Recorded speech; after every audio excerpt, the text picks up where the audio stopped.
IT और electronics मंत्रालय में कमान संभालने के बाद केंद्रीय मंत्री अश्विनी वैष्णव ने भरोसा जताया कि भारत का इलेक्ट्रॉनिक्स सेक्टर साल 2024-25 में नई ऊंचाइयां छूने को तैयार है। सोशल मीडिया प्लेटफॉर्म एक्स पर उन्होंने लिखा कि एप्पल ने चालू वित्त वर्ष के पहले 2 महीनों में ही 2 बिलियन एक्सपोर्ट के दायरे को पार कर लिया है, जो कुल उत्पादन का 81% है। बता दें कि अब तक 2 महीनों में एप्पल ने $2.6 अरब का मोबाइल उत्पादन किया है। पीएलआई स्कीम के तहत एप्पल ने इस साल $10 अरब के उत्पादन का लक्ष्य तय किया है, जिसका 25% केवल 2 महीनों में ही हासिल किया गया। बीते साल एप्पल ने भारत से $14 अरब के उत्पादन और $10 अरब के एक्सपोर्ट का लक्ष्य हासिल किया था। आईटी मंत्री ने उम्मीद जताई है कि आने वाले दिनों में ग्लोबल वैल्यू चेन की दूसरी बड़ी कंपनियां भी पीएलआई योजना के तहत आईटी हार्डवेयर सेक्टर में निवेश बढ़ाने जा रही हैं। तो आईटी और इलेक्ट्रॉनिक्स पर खासा फोकस होने जा रहा है। साथ ही बहुत सारे और भी मुद्दे हैं जिसको अगले 5 साल में सुधार के तौर पर लागू किया जाना है, और उसमें कई सारी चुनौतियां भी हैं। उस पर हम बात करेंगे। प्रसून शर्मा जो कि सीईओ हैं WS के, हमारे साथ जुड़ रहे हैं। WUS के प्रसून शर्मा, बहुत धन्यवाद आपका वक्त निकालने के लिए। सबसे पहले तो जो कॉन्टिन्यूटी दिखी है आईटी इलेक्ट्रॉनिक मैन्युफैक्चरिंग में, उसको आप लोग एज अ इंडस्ट्री कैसे देख रहे हैं? जी अजय जी, ये एक बहुत मतलब पॉजिटिव इंडिकेशंस हैं इंडस्ट्री के लिए कि स्टेबल गवर्नमेंट है और लगातार 15 साल से एक ही मिनिस्टर है, तो और प्राइम मिनिस्टर है स्पेशली। और बात करते हैं भारत का इलेक्ट्रॉनिक मैन्युफैक्चरिंग तकरीबन प्रति वर्ष 100 बिलियन यूएसडी का है जी। और लगभग 200 से 250 बिलियन यूएसडी का सॉफ्टवेयर उत्पाद होता है भारत में। Indian stakeholders including government and industry चाहते हैं कि ये सेक्टर अगले 5 वर्षों में 1 ट्रिलियन यूएसडी का तक बढ़ जाए, और इसी ओर सारे लोग कार्यरत हैं। और नई सरकार और मंत्री के आने पे अब आशाएं और बढ़ गई हैं। अगर आप देखें पिछले 1 दशक में मोबाइल फोन इंडस्ट्री में काफी तेजी से ग्रोथ मिली है भारत को, और इस दौरान भारत में कुल 50 अरब फोन मैन्युफैक्चर हुए हैं। इसके साथ साथ मोबाइल के साथ Bharat IT hardware, laptop, desktop, server, consumer electronics जैसे अन्य क्षेत्रों में भी ग्लोबल मैन्युफैक्चरिंग हब बनने के लिए तैयार है अब। हाल ही में एक रिपोर्ट में कहा गया है कि भारत का उद्देश्य है कि इलेक्ट्रॉनिक मैन्युफैक्चरिंग 2026 तक $300 अरब तक जी पहुंचाना जी है, जी जी। और इससे देश में तकरीबन 90 से $100 अरब का सेमीकंडक्टर की मांग पैदा होगी, जो हमारा जो नेशनल मिशन है सेमीकंडक्टर का उसको बूस्ट करेगा और उसके रिलेटेड इंडस्ट्रीज को बूस्ट करेगा। तो ये एक बहुत बड़ी अपॉर्चुनिटीज हैं। भारत के उद्योगपति, इंजीनियर्स, स्टार्टअप्स सब इस उद्देश्य के साथ जुड़े, और दूसरे कुछ बड़े प्रोत्साहिक फैक्ट्स है। भारत का जो मैन्युफैक्चरिंग हब है पिछले 10 सालों में तकरीबन 400% की वृद्धि देखी है इसने। लेकिन प्रसुर तो आपको लगता है कि इलेक्ट्रॉनिक मैन्युफैक्चरिंग में भी जो ग्लोबल जो वैल्यू चेन है उसमें शामिल होने के लिए आपको लोकल सोर्सिंग की ज़रूरत होगी? क्या कंपनियां तैयार हैं? सबसे बड़ी बात यह है कि क्या भारतीय कंपनियां तैयार हैं उस पूरे ग्लोबल वैल्यू चेन में अपनी हिस्सेदारी बताने के लिए? कोई आएगा, असेंबल करेगा, मैन्युफैक्चर करेगा, उससे चलिए जॉब्स तो आप क्रिएट कर लेंगे, लेकिन ओवरऑल आप आईटी हार्डवेयर पर जब तक फोकस नहीं करेंगे और एमएसएमई से सोर्सिंग शुरू नहीं करेंगे और कंपनियां भी उतनी काबिल नहीं होंगी कि वो ग्लोबल वैल्यू चेन को सप्लाई कर पाएं, तब तक का आप होलिस्टिक डेवलपमेंट की बात नहीं कर सकते। केवल बड़ी कंपनियों पर, 1-2 बड़ी कंपनियों पर डिपेंडेंट रहना शायद सेक्टर के लिए बहुत ठीक नहीं कहा जा सकता।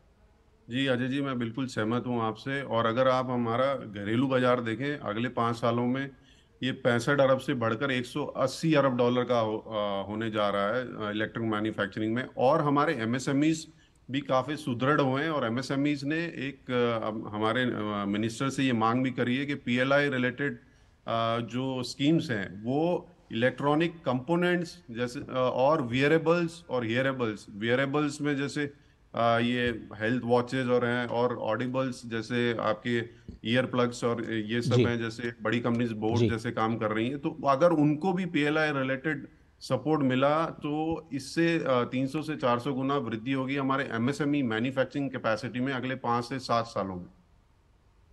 प्रसून, अगर स्किलिंग पर फोकस करना है तो हमें क्या करना होगा? बहुत सारे लोग कह रहे हैं कि भाई सेमीकंडक्टर क्षेत्र में ही 2 से 3 लाख नौकरियां पैदा होंगी, जो स्किल गैप है उस हिसाब से शायद पूरा कर पाना मुश्किल होगा। तो स्किल्स पे कैसे फोकस किया जाए, क्योंकि नई टेक्नोलॉजी है, हमारे यहाँ वो पुराने पाठ्यक्रम में पढ़ाए नहीं जाते हैं, इंडस्ट्री की ज़रूरत कुछ और है। ये जो गैप है, बड़ा इंपॉर्टेंट गैप है, उसको कैसे फिल किया जाएगा? जी, मैं उससे पार्शली एग्री करता हूँ आपसे। अगर आप देखिए सेमीकंडक्टर में जो डिजाइन्स होता है, ग्लोबल चिप्स जो डिजाइन होते हैं, वो इंडिया से ही होता है। तकरीबन 30 से 35% भारत में ही होते थे जी। पहले। पर हाँ, जो मैन्युफैक्चरिंग जैसे सिलिकॉन इंजीनियरिंग से लेके और उनके जो अदर कंपोनेंट्स होते हैं, उसके लिए हमें कैपेसिटी बिल्डिंग करनी पड़ेगी। उसके लिए कुछ आईआईटी गांधीनगर और बाकी आईआईटीज के साथ मिलके सरकार ने जो एक एक्सीलेंस सेंटर्स बनाए हैं, और उसमें जो ट्रेनिंग रिलेटेड कोर्सेज हैं वो भी चल रहे हैं। पर हाँ, गैप है। हमें काफ़ी इंजीनियर्स चाहिएंगे डायरेक्टली सेमीकंडक्टर इंडस्ट्री से, और उसके रिलेटेड कंपोनेंट मैन्युफैक्चरिंग के लिए तकरीबन हमें 5 से 10 लाख इंजीनियर्स चाहिएंगे अगले 5 से 7 साल में।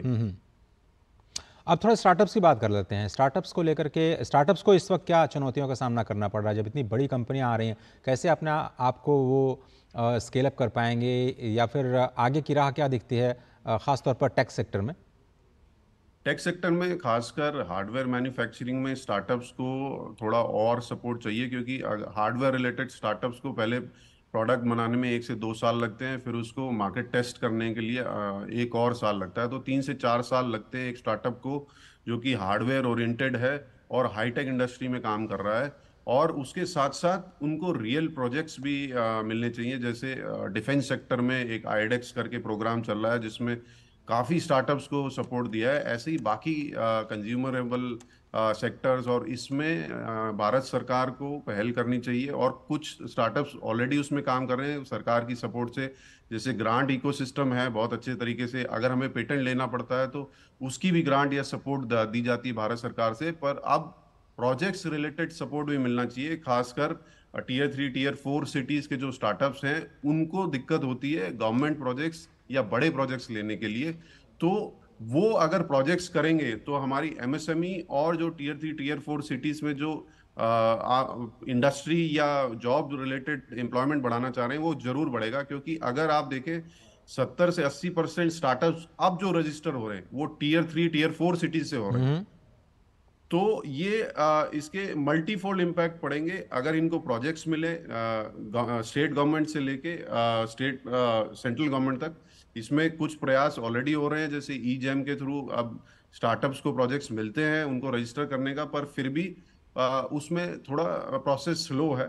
तो अगर ये रहेगा तो स्टार्टअप्स बढ़ेंगे, मैन्युफैक्चरिंग बढ़ेगी, जॉब और एम्प्लॉयमेंट बढ़ेगा, और टीयर 3 टीयर 4 सिटीज की इंफ्रास्ट्रक्चर बढ़ेगी, क्योंकि वो डिमांड करेंगे हाई इंटरनेट की, और वो डिमांड करेंगे एक इंफ्रास्ट्रक्चर की जिसमें वो कनेक्टिविटी बढ़ा सके, चाहे रोड या एयरपोर्ट की हो, क्योंकि उनके क्लाइंट्स बाहर से आएंगे। तो मैं एक एग्जांपल देता हूँ। एक छोटा सा शहर है बीकानेर राजस्थान में, वहाँ पे लोग अपने स्टार्टअप और सॉफ्टवेयर इंडस्ट्रीज वहाँ पे स्टार्ट कर रहे हैं, और उनके क्लाइंट्स जर्मनी, नीदरलैंड्स और वहाँ से आते हैं। तो वो जो ओवरऑल इकोसिस्टम है उसको भी बूस्ट करता है, वहाँ का एयरपोर्ट, रोड ट्रांसपोर्ट, इंट्रानेट। तो आई थिंक ये एक मेजर बूस्ट होगा अगर स्टार्टअप जो टीयर 3 टीयर 4 सिटीज में हार्डवेयर रिलेटेड प्रोजेक्ट्स में काम कर रहे हैं, उससे अगर सरकार से मदद मिले तो। कुछ आपको लगता है कुछ स्टेट्स, जैसे आपने बीकानेर का जिक्र किया, अभी आंध्र प्रदेश में नई सरकार आई है, चंद्रबाबू नायडू साहब को माना जाता है सॉफ्टवेयर के क्षेत्र में उन्होंने बहुत बड़ा काम किया आंध्र प्रदेश को जब संभालते थे वो। तो आपको लगता है कुछ नए स्टेट्स अब इमर्ज हो सकते हैं, कॉम्पीट कर सकते हैं पूरे आईटी सेक्टर में अपने आप को और ज़्यादा बेहतर करने के लिए?